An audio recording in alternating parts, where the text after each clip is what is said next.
Colossenses capítulo 2, a partir do primeiro versículo.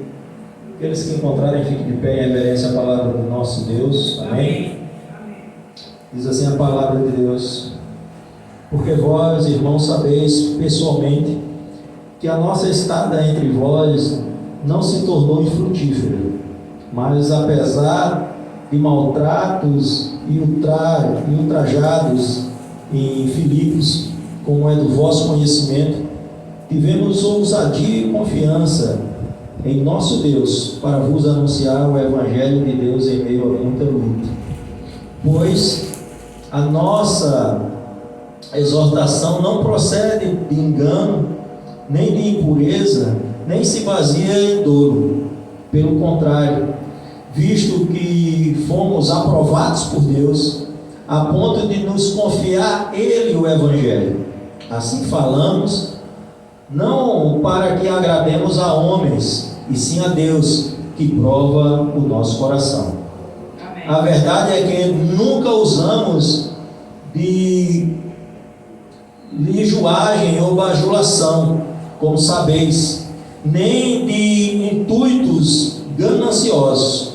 Deus disto é testemunha. Amém? Amém. Vamos orar. Santo querido Deus, muito obrigado por essa leitura. E nós, ó Deus, estamos aqui, ó Deus, submetidos à tua soberania, pedindo que o teu Espírito Santo ilumine a nossa mente e o nosso coração, para que possamos sair daqui cheios do conhecimento da tua palavra, Senhor, para que possamos, ó Deus, experimentar as riquezas, ó Deus, do teu reino, ainda, ó Deus, nesse mundo caído e tenebroso. Que através do teu Espírito Santo, a tua igreja seja edificada, através da exposição da tua palavra. Que o homem seja diminuído e humilhado, para que o Senhor seja exaltado. Assim oramos em nome de Jesus. Amém. Amém. Pode sentar, irmãos. Irmãos, nós estamos dando continuidade à série de mensagens na carta de Paulo aos Tessalonicenses, série intitulada Vivendo com Esperança. Como nós vimos aqui, Paulo planta essa igreja na cidade dos Tessalonicenses. Nós podemos ver isso, irmãos. Eu quero que vocês voltem um pouquinho para o livro de Atos, capítulo 17. Vamos pacientemente voltar aqui e fazer a leitura de Atos, capítulo 17, a partir do versículo 1, quando Paulo chega a essa cidade e planta essa igreja. E alguns acontecimentos ocorrem durante a plantação dessa igreja, algumas situações que obrigam o apóstolo Paulo a sair rapidamente da cidade. Capítulo 17 de Atos diz o seguinte: tendo passado por Afrópolis e Apolônia, chegaram a Tessalônica, onde havia uma sinagoga de judeus. Paulo, segundo o seu costume, foi procurá-los, e por 3 sábados arrazoou-lhes acerca das Escrituras, expondo e demonstrando ter sido necessário que o Cristo padecesse e ressuscitasse dentre os mortos. E esse dizia: ele é o Cristo Jesus, que eu vos anuncio. Alguns deles foram persuadidos e unidos a Paulo e Silas, bem como numerosas multidão de gregos piedosos e muitas distintas mulheres. Os judeus, porém, movidos de inveja, trazendo consigo alguns homens mal dentre os da malandragem, ajuntaram a turba, alvoroçaram a cidade e, assaltando a casa de Jason, procuraram trazê-los para o meio do povo. Porém, não os encontrando, arrastaram Jason e alguns irmãos perante as autoridades, chamando estes que têm transtornado o mundo, chegaram também aqui, os quais Jason hospedou. Todos esses procedem contra os decretos de César, afirmando ser Jesus outro rei. Tanto a multidão como as autoridades ficaram agitadas ao ouvirem essas palavras, contudo, soltaram Jason e os mais após terem recebido a fiança estipulada. Então, irmãos, Paulo chega na cidade de Tessalônica e implanta essa igreja, como de costume que nós vimos aqui no texto de Atos Apóstolos. Ele vai primeiro à sinagoga anunciar o Evangelho, né? Quando a gente leu aqui a carta de Paulo aos Romanos, né? Ele vai dizer que a justificação vem pela fé, né? Que o justo viverá pela fé. E ele vai dizer que primeiro para o judeu, depois para o grego. Então, como de costume, ele primeiro vai à sinagoga, vai anunciar o Evangelho lá, né? O que acontece? Alguns, após a exposição das Escrituras, reconhecem que o que Paulo estava ensinando era verdadeiro e se unem ao apóstolo Paulo. Outros não. O texto vai dizer que numerosa multidão também de gregos e de mulheres piedosas, né? Em algumas traduções, mulheres ricas, né? Mulheres de posse. Só que o interessante é que o texto vai dizer que os judeus ficaram o quê? Com inveja, porque muita gente aderiu. O que é que acontecia? Essa multidão de gregos e de mulheres que aderiram à mensagem de Paulo estavam também frequentando a sinagoga. A partir do momento que Paulo prega e ele sai da sinagoga, todas essas pessoas saem da sinagoga. Então a sinagoga começa a ter um prejuízo, né? Então, com inveja de Paulo, eles o quê? Movem uma grande multidão na cidade contra o apóstolo Paulo. Quando você vai continuar, eu peço que em casa você leia mais atentamente o capítulo 17 do livro de Atos, você vai ver que os irmãos de Tessalônica, com medo de que Paulo sofresse algum atentado contra a sua vida, e Silas e os seus companheiros, os irmãos retiram Paulo da cidade às pressas. Paulo é persuadido a sair da cidade para preservar a sua vida. Só que acontece que depois Paulo começa a ficar preocupado, porque ele teve um pouco tempo com esses irmãos. Acredita-se que Paulo passou implantando essa igreja nessa cidade aproximadamente 3 meses, né? E teve que sair por essas questões. Paulo, preocupado com o andamento da igreja, como é que está a igreja lá? Paulo manda Timóteo ir até lá para ver como estava o desenvolvimento da igreja. Chegando lá e voltando, Timóteo traz notícias que alegram o coração de Paulo, como a gente viu aqui no capítulo 1 da primeira carta, a saudação e algumas coisas que Paulo fala acerca dessa igreja. Anima porque os irmãos continuam ali na fé, a igreja está progredindo, mas existiam alguns problemas. Qual o problema? Alguns estavam colocando em dúvida as intenções do apóstolo Paulo em relação à igreja. Estavam colocando o apóstolo Paulo como os missionários das religiões pagãs, como alguém que estava indo e usando a igreja para obter seus próprios interesses, para enriquecimento, né? Que Paulo estava agindo por motivação gananciosa. Então isso estava perdurando ali no meio da igreja. Timóteo vai dizer, está acontecendo isso. E também alguns irmãos estão em dúvida acerca da segunda vinda de Cristo. Então Paulo escreve essa carta para combater essas questões e reforçar a esperança dos irmãos acerca da vinda de Cristo. Por isso o tema principal da nossa série de mensagens é a esperança. Irmãozinho, interessante, não é? Porque quando nós olhamos para os nossos dias atuais, naquela época já existiam falsos profetas, falsos missionários, que usavam de retórica para tirar do povo as suas riquezas. Aí eu pergunto para você, é diferente dos nossos dias atuais? Só é você ligar a TV, que você vai ver homens habilidosos, com uma retórica maravilhosa, né? Levando o povo. O cara que tem uma retórica, irmãos, boa, ele faz com que as pessoas chorem, que as pessoas se alegrem, né? Ele consegue manipular uma multidão que está à sua frente com a maior facilidade do mundo. uma pessoa com boa retórica. Mas o verdadeiro ministro de Cristo, o verdadeiro homem chamado por Deus para a pregação do Evangelho, o verdadeiro missionário que foi comissionado pelo próprio Deus, separado por Deus, as suas palavras não se baseiam somente na retórica. Elas se baseiam exclusivamente na dependência desse Deus e do poder de Deus. Então Paulo aqui, ele está fazendo uma defesa, irmãos, uma defesa do seu procedimento como apóstolo no meio dos irmãos tessalonicenses. Ele começa, observe aí no versículo 1, ele vai dizer: porque vós, irmãos, sabeis pessoalmente que a nossa estada entre vós não se tornou infrutífera. O primeiro ponto é que ele não foi lá e a ida dele lá não foi em vão. Esse é o primeiro ponto que ele começa a tratar com a igreja.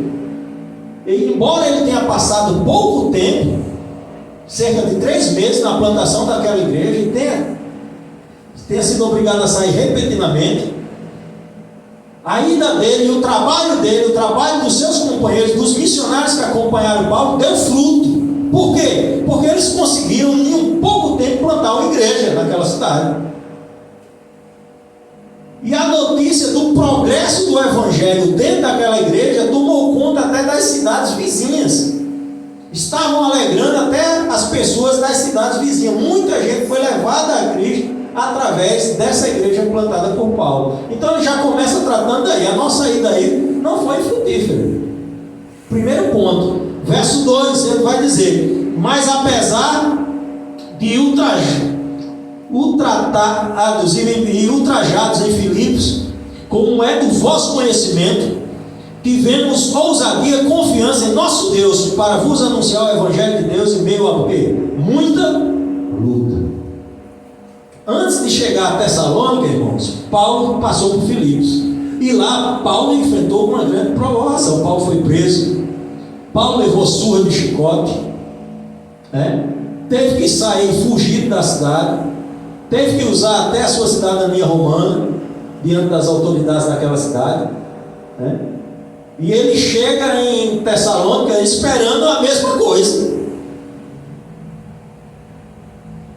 Esperando a mesma coisa. Irmãos, interessante, né? Como os pregadores hoje da atualidade, eles esperam, eles têm uma visão ministerial de glamour.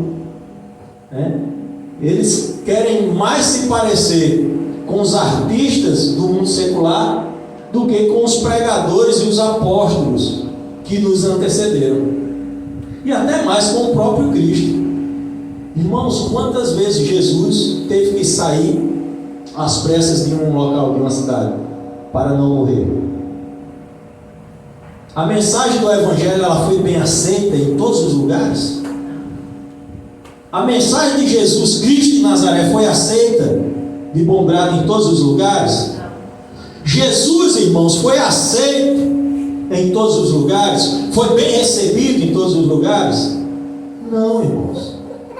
Mas quando nós observamos na nossa geração, na atualidade, nós vamos ver uma geração de pregadores que se parecem mais com os pregadores pagãos, a qual o apóstolo Paulo e seus companheiros estavam sendo comparados.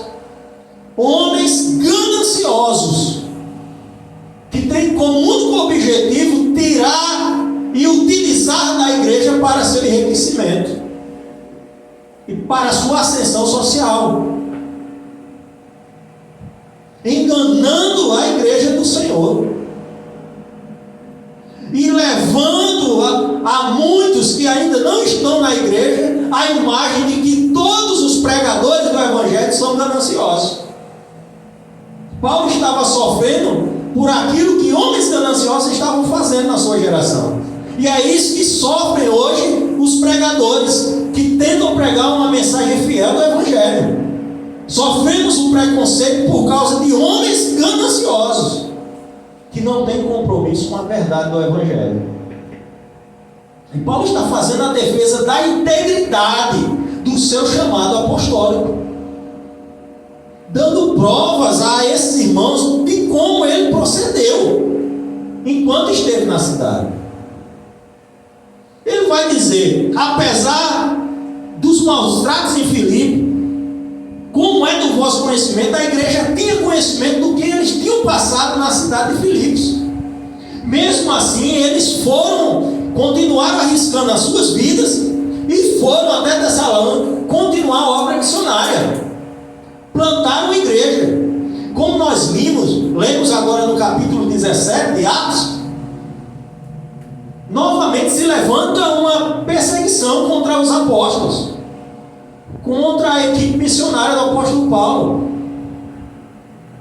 Como eles vão na sinagoga e pregam, em uma numerosa número de pessoas que frequentavam a sinagoga se unem a Paulo, levanta-se judeus com inveja, formigando a cidade para tentar tirar a vida do apóstolo e de seus companheiros de viagem. Por isso Paulo teve que sair às pressas, não pela vontade dele, até os irmãos convenceram ele a sair para preservar a vida dele. E como nós olhamos, irmãos, nos nossos dias atuais, quantas e quantas pessoas estão preocupadas, só pessoas que estão fazendo aqui, eu me refiro aos pregadores da modernidade, estão preocupados mais com seus egos, estão usando a igreja do Senhor como degrau para alcançar seus objetivos escusos. E nós devemos, irmãos, seguir o exemplo do nosso mestre. Jesus de Nazaré vai dizer que o bom pastor dá a vida pelas suas ovelhas. Esse é o exemplo. Ele quer dizer que os pastores devem estar dispostos a pagar o preço até da própria vida pela igreja do Senhor. Outra heresia, irmãos, que tem sido pregada e difundida aí a torta e a direita, é que Jesus veio salvar todos. Mentira, heresia. Jesus veio salvar a igreja. Jesus veio salvar a igreja, o seu povo, aqueles que entregaram a sua vida a Ele. Quem não entregou a sua vida a Jesus e morrer sem essa entrega não será salvo. Quem crê será salvo, mas quem não crê já está condenado. Jesus veio para salvar a sua igreja. E o objetivo da pregação é levar às pessoas esse conhecimento, o conhecimento da verdade, de que só há esperanças em Jesus Cristo. O que deve mover o coração dos ministros do Evangelho é esse propósito. Essa é a nossa missão. Mas, pastor, então, coitadinhos dos irmãos que estão sendo enganados. Nem sempre, irmãos. Vou usar as palavras de um pastor mais experiente do que eu, que uma vez me disse: pastor Robertinho, a igreja tem o pastor que ela merece. No nosso caso, como batistas, que temos um sistema de governo democrático, mais ainda. Mais ainda.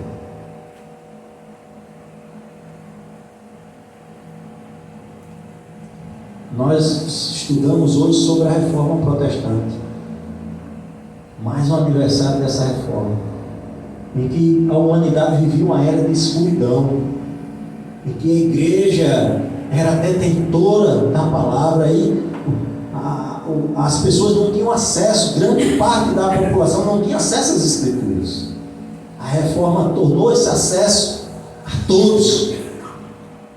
Hoje, todas as pessoas que quiserem, principalmente aqui no Brasil, elas têm acesso às escrituras.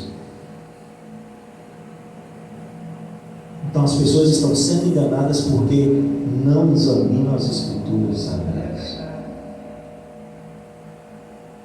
Examinando as escrituras, temos como discernir se quem está aqui à frente pregando está com motivação gananciosa ou não. Paulo vai dizer, irmãos, e ele vai dizer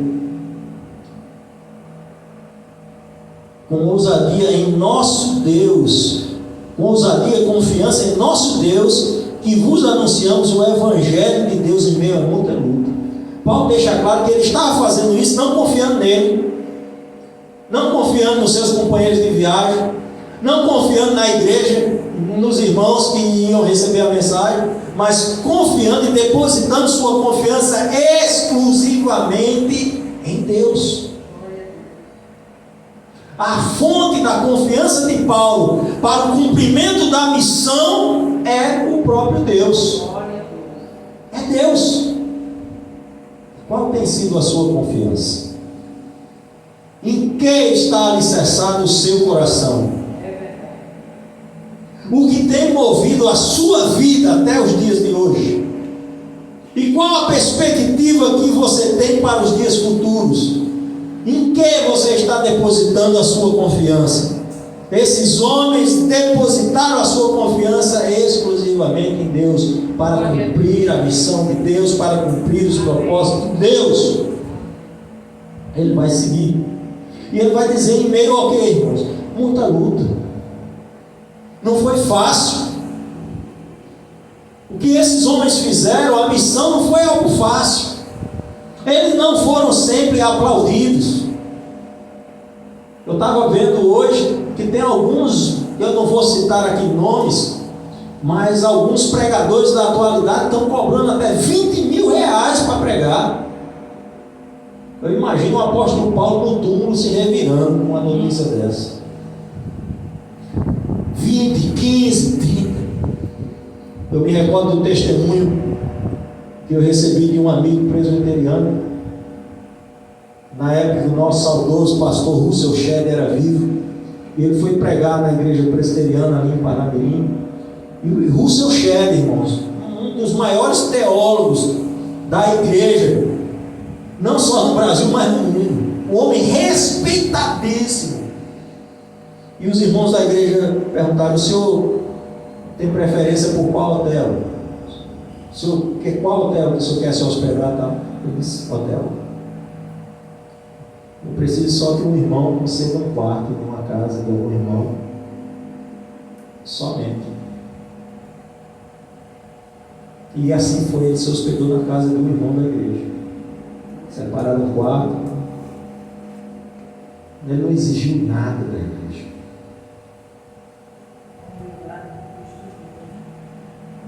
Os irmãos estão vendo, irmãos? Mas por conta dos gananciosos, alguns que procedem como Russell Shedd pagam o preço e são colocados na mesma balança. O Evangelho vem, irmãos, também é uma missão que é feita em meio a muita luta, não é fácil. Ser fiel a essa mensagem não é fácil. Viver fiel a essa mensagem não é fácil. Não é fácil. Mas a recompensa é incalculável, irmãos. A recompensa na eternidade.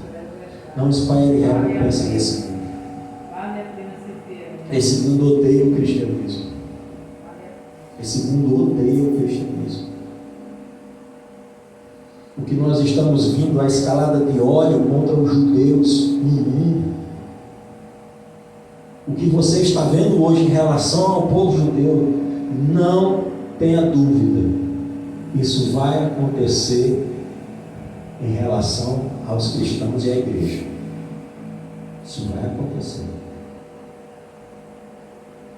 Andando pela cidade de Natal, já cheguei a ver pichações perto da Universidade Federal do Rio Grande do Norte, com a inscrição "Morte aos cristãos". Esse mundo odeia a igreja, e isso não vai mudar. A escalada vai piorar a cada momento. Como foi nos dias de Paulo, vai continuar sendo. Mas por que nós prosseguimos, irmãos? Porque a nossa confiança está em Deus. E Paulo está dizendo aos irmãos, defendendo a integridade do seu ministério, ele está colocando para essa igreja, que mesmo em meio a tudo que ele passou, e toda a luta, isso só foi possível por conta da confiança dele em Deus. Amém. Verso 3: pois a nossa exortação não procede de engano, mas nem da impureza, nem se baseia no dolo. Pelo contrário, visto que fomos aprovados por Deus e pontos a ponto de nos confiar a Ele o Evangelho, assim falamos, assim não falamos para agradar homens, mas sim a Deus que prova o nosso coração. Amém. Paulo está dizendo que a exortação dele, a mensagem dele, o que ele estava levando, não procede de engano. Ele está dizendo, o que é que ele quer dizer com isso, pastor? Que não procede de uma fonte humana. Paulo não está trazendo filosofias humanas, conceitos humanistas. Paulo não está trazendo filosofias, não. Paulo deixa claro que o que ele, toda a exortação, toda a mensagem dele tem fonte divina. A fonte não é o homem, não é as ciências do homem, mas a fonte é o próprio Deus.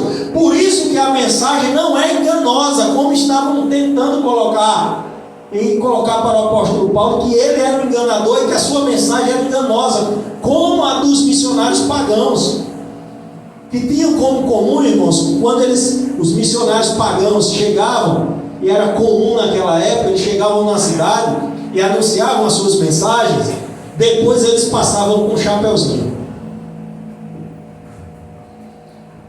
recolhendo as ofertas.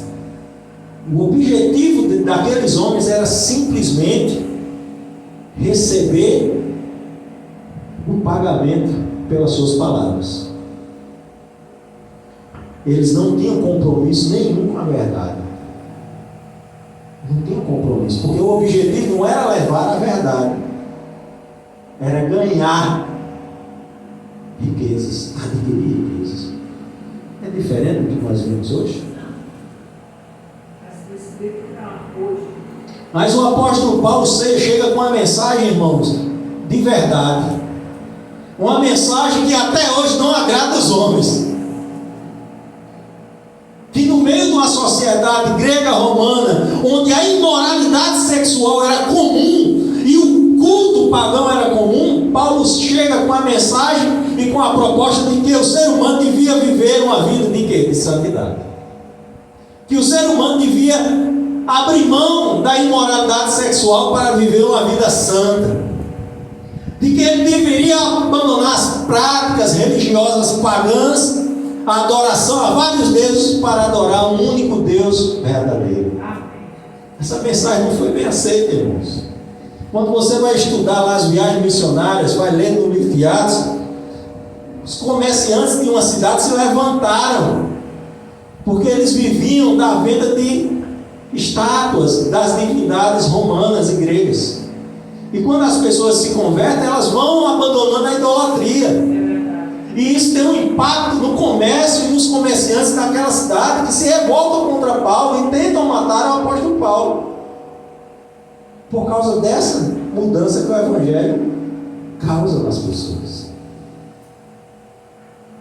Se ele estivesse preocupado em agradar homens, ele ia levar uma mensagem como essa? O que você vai ver, irmãos, é muitos no nosso meio defender que todas as religiões levam a Deus. Mentira. Primeiro, que religião nenhuma leva o homem a Deus. Vou repetir: religião nenhuma leva o homem a Deus. Somente Jesus Cristo. Eu sou o caminho, a verdade e a vida. Ninguém vem ao Pai a não ser por mim. Assim disse nosso Senhor Jesus. através de Jesus, na fé nele. Numa época de escuridão, irmãos, espiritual, no ano de 1517, no seu quarto, no castelo de Wittenberg, na Alemanha, Martinho Lutero lê o texto de Romanos, capítulo 1, versos 16 e 17. E ele entende que o homem vive pela fé, e que o homem é salvo pela fé, não pelas obras e nem pelas indulgências, e isso é chamado como uma luz no meio da escuridão.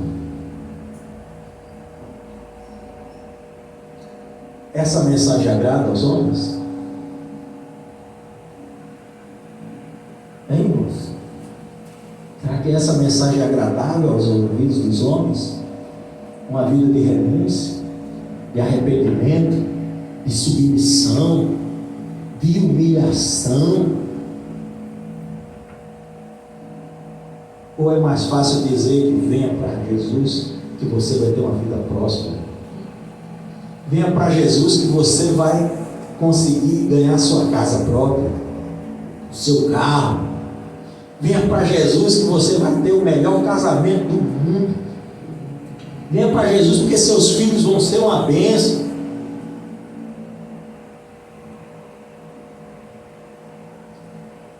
Mas eles rejeitam a mensagem que diz: aquele que vier após mim, negue-se a si mesmo, tome a sua cruz, siga, vida de renúncia. Você vai conseguir a sua casa, sabe como? Trabalhando. O obreiro é digno do seu salário. Você vai ter um bom casamento se você seguir principalmente as orientações que a própria palavra de Deus dá acerca de como se deve ser o matrimônio. Você vai ter filhos que serão uma bênção na sua vida se você ensiná-los cada dia a caminhar com Cristo. Mas a mensagem do Evangelho é uma mensagem de renúncia. É você abrir mão dos seus planos para viver os planos de Deus na sua vida. Ele vai dizer, irmãos,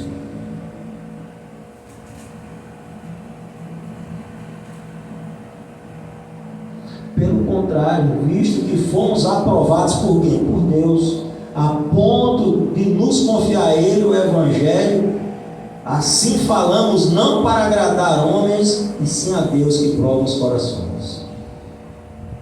Ele não estava buscando, irmãos, a aprovação dos homens. O apóstolo Paulo e seus companheiros, o verdadeiro pregador, o verdadeiro ministro do Evangelho, ele não procura agradar os homens. O seu discurso não tem como objetivo agradar os ouvidos daqueles que escutam, mas levar a essas pessoas o conhecimento de que há um Deus justo, que está olhando para a humanidade, para a sua criação, está vendo toda a depravação e declínio moral, está vendo todo o abandono e apostasia dessa geração, está prestes a derramar sobre a humanidade a sua ira, a ira de um Deus santo, e que só há uma forma de o homem se livrar da ira de Deus que virá sobre esse mundo, e a única forma é entregando a sua vida a Jesus. Porque o julgamento que viria sobre nós, a pena, a condenação, foi paga todo o preço na cruz do Calvário. Por isso nós vivemos uma vida de esperança. É por isso Paulo está dizendo aqui no verso 3 e no verso 4, que eles foram provados por Deus. O ministério de Paulo não busca a aprovação dos homens, mas a aprovação de Deus. O ministério de Paulo, o apostolado de Paulo, não está buscando agradar os homens, mas exclusivamente agradar a Deus, mesmo que isso custe a liberdade, a saúde e até a vida dele. Ele está disposto a pagar qualquer preço para estar no centro da vontade de Deus. Porque afinal de contas, irmãos, Deus é quem prova os nossos corações. Eu não tenho como saber qual a sua intenção está aqui nessa noite. Eu não tenho como saber. Mas o Senhor tem. Observe aí o texto de Jeremias 11:20, que diz assim: o Senhor dos exércitos, justo juiz, que prova as entranhas e o coração. Aleluia. Esse Deus.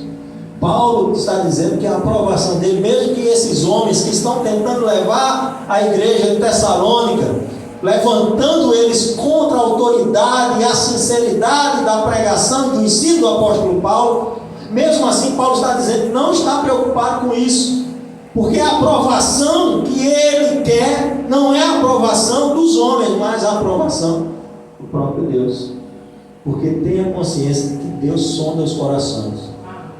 Deus sabe a intenção do coração daqueles homens, como sabe a intenção do coração de Paulo. Deus sabe a intenção do meu e do seu coração. Verso 5, finalizando, irmãos.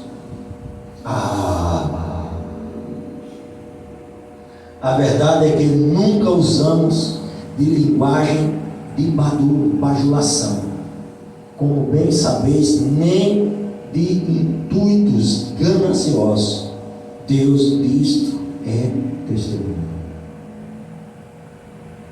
A palavra grega, irmãos, utilizada aqui em algumas versões, vai dizer astúcia. A palavra grega usada aqui vai dar a ideia como fosse de uma isca colocada no anzol para pegar o peixe. Ela dá a ideia de realmente uma artimanha usada, uma estratégia que é usada para se alcançar o objetivo. Um objetivo ganancioso. Paulo está dizendo que ele não usou nenhuma artimanha humana. Nada. Para alcançar objetivos gananciosos durante a sua estada na igreja, durante a plantação daquela igreja, durante o convívio dele com aquela igreja. E ele vai dizer: Deus é testemunho. O objetivo único do apóstolo Paulo, no meio daquela igreja, foi de levar a mensagem de esperança no Evangelho de Cristo, na salvação de Cristo e no retorno de Cristo para buscar a sua igreja. É vivendo assim que devemos viver uma vida com uma esperança, irmãos. Mesmo em meio às lutas, a difamação, mesmo diante dos desafios, da doença, das enfermidades, de tudo que essa vida coloca diante de nós, nós devemos viver uma vida de esperança.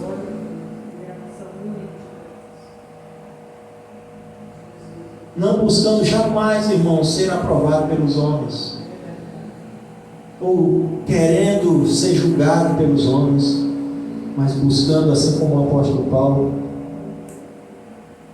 viver uma vida buscando somente a aprovação de Deus. Em Romanos 1:16 vai dizer: porque o Evangelho, porque não me envergonho do Evangelho de Cristo, pois é o poder de Deus para a salvação de todo aquele que crê, primeiro do judeu e depois do grego. Não são palavras, não são estratégias, não é a retórica. O Evangelho consiste exclusivamente, irmãos, no poder de Deus. Não é a minha habilidade de dominar a plateia que vai fazer com que você se convença da realidade do Evangelho e da sua realidade diante de Deus, mas o poder do próprio Deus agindo na sua vida através da pregação dessa mensagem. Isso vai fazer com que eu e você possamos viver uma vida com esperança. Concluindo, irmãos, eu vou fazer minhas as palavras do pastor Tim Keller, pastor presbiteriano, importante teólogo da igreja, que faleceu recentemente, depois de anos e anos lutando contra um câncer agressivo. Esse homem sofria de dores insuportáveis, mas mesmo assim viajava, participava do congresso e cumpria a obra de Deus. E vou fazer minhas as palavras dele, encerrando a mensagem dessa noite, em que ele diz assim: o cristianismo não oferece a razão para cada experiência de dor, mas fornece recursos profundos para realmente enfrentar o sofrimento, com a esperança e coragem, em vez de amargura e desespero. Então essas são as palavras de um homem que lutou grande parte da vida dele, do seu ministério, contra um câncer agressivo. Ele está dizendo que no cristianismo não vai oferecer uma razão pela qual ele está passando por aquela dor, mas o cristianismo vai fornecer a ele a coragem para enfrentar, ao invés de viver uma vida amargurada. O cristianismo fornece a cada um de nós, em meio a qualquer luta que possamos enfrentar, a esperança e a certeza de que na eternidade estaremos com Jesus para todos sempre. Que Deus nos abençoe, em nome de Jesus. Vamos orar?